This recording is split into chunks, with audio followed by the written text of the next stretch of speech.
Welcome to Bits of History. My name is Lee Pileski, President of the Resurrection Bay Historical Society.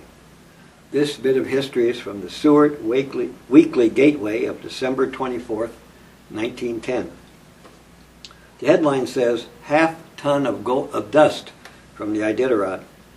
The article, "The first big shipment of gold dust to arrive at Seward got in this morning when the party, chaperoned by Bob Griffiths, the old-time Yukon and Nome mail carrier, drove down 4th Avenue.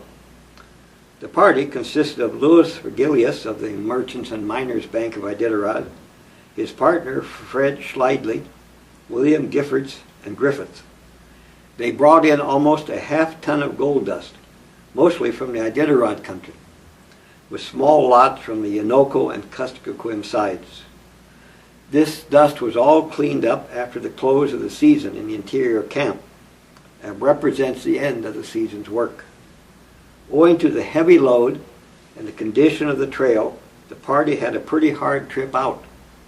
The trail is not well broken, and there has not been sufficient snow as yet to fill up the bad places. Consequently, sleds dropped into chuck holes, and in addition to all this, the rivers are not frozen solid, and the ice is not safe. All this coupled with the heavy rainstorm they had to contend with between here and Knik. It is little wonder that at the end of the long journey it looked very good to them.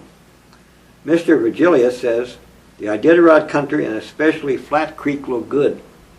That creek alone will make a good little camp, and the output next year will run into the millions. There are already enough men in there to work all the known ground and to spare, but of course none can tell what the winter's work will discover. The entire party will get away tonight on the steamship Victoria, with the exception of Griffiths, who will return with the dog teams. It is possible that Griffiths will take in some mail and light express and possibly a passenger."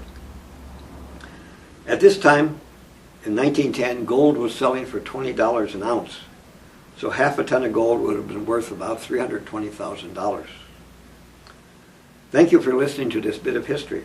To learn more about Seward's interesting past, visit the Seward Museum. In the winter, it's open Saturday and Sunday from 1 to 5 p.m. And also during the winter, we do not charge.